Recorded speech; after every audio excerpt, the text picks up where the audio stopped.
Civilians को निशाना बनाया जा रहा है इसराइल की जानिब से, जबकि जो नेतन्याहू हैं उनका बयान सामने आता है कि हमारी लड़ाई ईरानी अवाम से नहीं है बल्कि ईरानी आमरीत से है। देखिए, ये जारी बात है, जब आपने कोई हमला करना होता है तो कोई जवाब तो आपने तलाश करना होता है। ये कोई जवाब नहीं है। इस मुल्क के अंदर कौन सी लीडरशिप है, कौन सा सियासी निज़ाम है, ये उस मुल्क का इंटरनल मामला है। किसी को कोई इख्तियार नहीं है। जिस तरह इजराइल पूरी दुनिया के अंदर हर मुल्क उसको कह रहा है कि जेनोसाइड कर रहा है, तो क्या ये हकीकत नहीं है इसमें?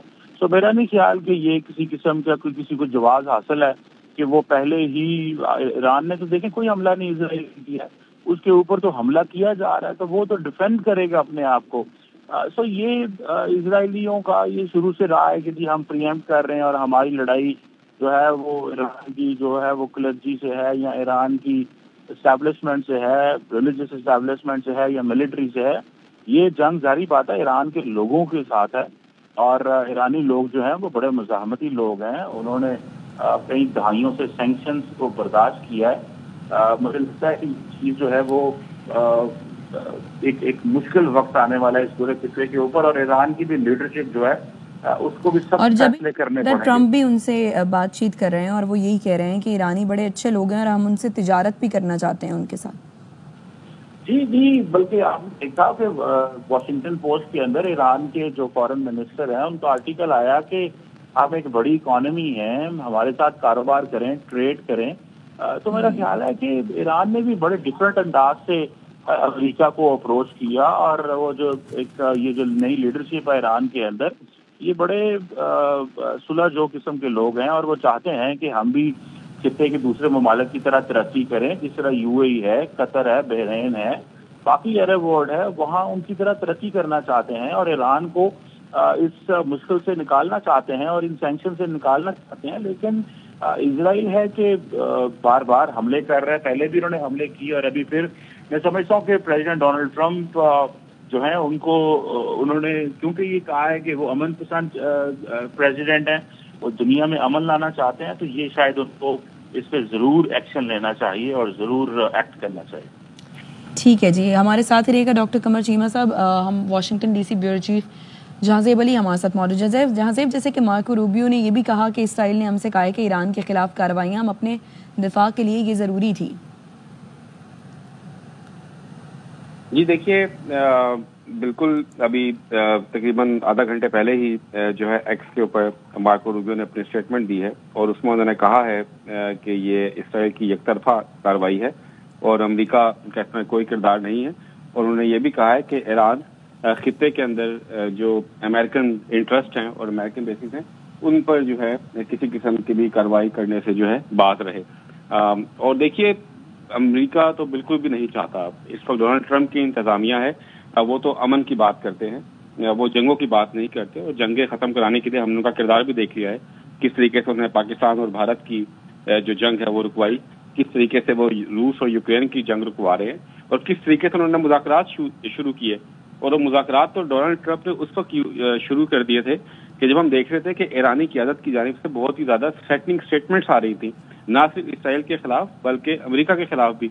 लेकिन डोनाल्ड ट्रंप ने बहुत ज़्यादा लचक का मुजाहरा किया और स्टीव विटकॉफ की क़यादत के अंदर जो है डोनाल्ड ट्रंप की इंतजामिया वो जो है मुज़ाकरात कर रही है ईरान के साथ। हमने देखा पहला राउंड हुआ, दूसरा हुआ, तीसरा हुआ, चौथा, यहाँ तक के पांचवा और फिर अब छठे राउंड की 6th राउंड ऑफ टॉक्स की बात की जा रही थी। और डोनाल्ड ट्रंप की जानिब से खुद ये कहा गया था कि ईरान के साथ जो मुज़ाकरात हैं उसमें काफ़ी मज़बूत पेशरफ्त हो रही है और हम उम्मीद है कि हम ईरान के साथ किसी मुआहदे के करीब बहुत जल्द पहुंच जाएंगे। लेकिन इसराइल को ये बर्दाश्त नहीं हो। इसराइल नहीं चाह रहा था कि ये पहले दिन से ही जब मुज़ाकरात का आगाज़ हुआ था ईरान के साथ, उस वक्त से जो है इसराइल जो है ये कह रहा था कि ये मुज़ाकरात नहीं होने चाहिए। और वो ये बार बार ये कह रहा था कि ईरान जो है वो एटमी बम बना रहे हैं, अपनी जौहरी कुव्वत हासिल कर रहे हैं, उसके खिलाफ कार्रवाई की ज़रूरत है, फौजी कार्रवाई की ज़रूरत है। लेकिन डोनाल्ड ट्रंप ने बड़ा वाज़ेह कर दिया था इसराइल को कि वो ईरान के खिलाफ किसी किस्म की भी अगर फौजी कार्रवाई हुई तो अमेरिका उसका हिस्सा नहीं बनेगा। फिर हमने ये देखा भी, आपने देखा कि कुछ अर्सा कबल जो है इसराइल ने जो है निशाना बनाया कई साइट्स को, ईरान के अंदर हमले किए जाकर, और उसकी जवाबी कार्रवाई में फिर ईरान ने भी जो है मिसाइल दागे इसराइल के ऊपर। لیکن ان میزائل کو ناکام بنانے کے لیے جو ہے پھر امریکہ میدان میں آیا. امریکہ کے جو بحری بیڑے موجود ہیں, جو ایئر ڈیفنس سسٹم موجود ہے اس کا خطے کے اندر, اس نے جو ہے ان میزائل کو اسرائیل کے مقامات تک پہنچنے سے پہلے جو ہے فضا کے اندر ہی سینکڑوں میزائلوں کو تو فضا کے اندر ہی ختم کر دیا گیا تھا. اس میں صرف امریکہ نے نہیں بلکہ جو شراکت دار ملک ہیں جس میں یونائٹڈ کنگڈم ہے, فرانس ہے, اور جو دیگر جو دوست ملک ہیں امریکہ کے, ان سب کی جو فوجی قوت نے مل کر جو ہے ان ایران کے جو میزائل جو پہنچ رہے تھے اسرائیل کی طرف ان کو جو ہے تباہ کیا تھا فضا کے اندر ہی. تو ابھی بھی ڈونلڈ ٹرمپ نے یہی کہا ہے کہ ٹرمپ انتظامیہ نے یہی کہا ہے, ابھی مارکو روبیو کی اسٹیٹمنٹ آپ نے دیکھی کہ یہ ایک طرفہ کارروائی ہے, اور یہ بھی ڈونلڈ ٹرمپ کہہ چکے ہیں کہ ایران کے خلاف اسرائیل نے کوئی بھی کارروائی کی تو وہ اسرائیل ہی اس کو لیڈ کرے گا, امریکہ اس کے اندر شامل نہیں ہوگا. لیکن یہ بھی واضح کر دیا گیا ہے کہ اگر ایران ریٹیلیٹ کرتا ہے, جوابی کارروائی کرتا ہے, تو اسرائیل کے دفاع کے لیے جو ہے امریکہ اسرائیل کے ساتھ کھڑا ہے. دوسری جانب دیکھیے, آپ یہ بھی دیکھیے کہ جو اسرائیل جو ہے وہ پورے خطے کے اندر اپنے دھونس اور بدماشی جو ہے وہ مچائی ہوئی ہے اس نے, اور مچانا بھی چاہ رہا ہے, اور وہ اس موقع سے فائدہ اٹھانا چاہتا ہے. کیونکہ دیکھیے غزہ کی سچویشن کی وجہ سے اسرائیل کو جو ایک سپورٹ تھی وہ تو ختم ہو چکی ہے. تو سپورٹ اس کو امریکہ کی ہے, سب سے بڑی سپورٹ تو اس کو امریکہ کی ہے, اور اسی کے امریکہ کے بلبوتے کے اوپر جو ہے وہ اس نے دھونس اور بدماشی مچائی ہوئی ہے خطے کے اندر. لیکن جو دوسرے ملک جو تھے, یورپ کے کئی بڑے ملک ہیں جنہوں نے جو ہے غزہ کی سچویشن کی وجہ سے جو ہے اسرائیل سے اپنے ہاتھ پیچھے کر لیے.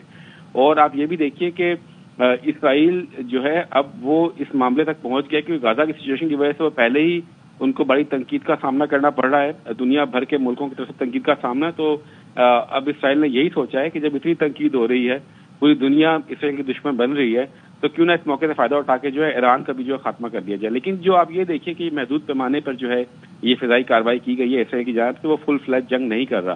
کیونکہ دیکھیے یہ بڑا واضح طور پہ امریکہ نے بھی ایران کو واضح کر دیا, اسرائیل کو واضح کر دیا ہے کہ اگر یہ بڑے پیمانے پر جنگ ہوئی تو وہ جو ہے جنگ پھر ایران اور اسرائیل کی جنگ نہیں ہوگی, یہ جنگ تو اس میں پورا خطہ لپیٹ میں آ جائے گا. اور صرف خطہ نہیں, وہ شمالی افریقہ تک بات پہنچ جائے گی. پاکستان انڈیا کے تو بارڈر, پاکستان کا تو بارڈر لگتا ہے ایران کے ساتھ, افغانستان ہے وہاں پہ, رشیا ہے. تو یہ تو پورا جو ہے ڈونلڈ ٹرمپ خود کہہ چکے ہیں کہ یہ تو عالمی جنگ شروع ہو جائے گی. اگر یہ عالمی جنگ شروع ہوگی تو پھر کون اس کو قابو میں کرے گا, اور اسرائیل تو چاہتا ہے کہ عالمی جنگ شروع ہو جائے.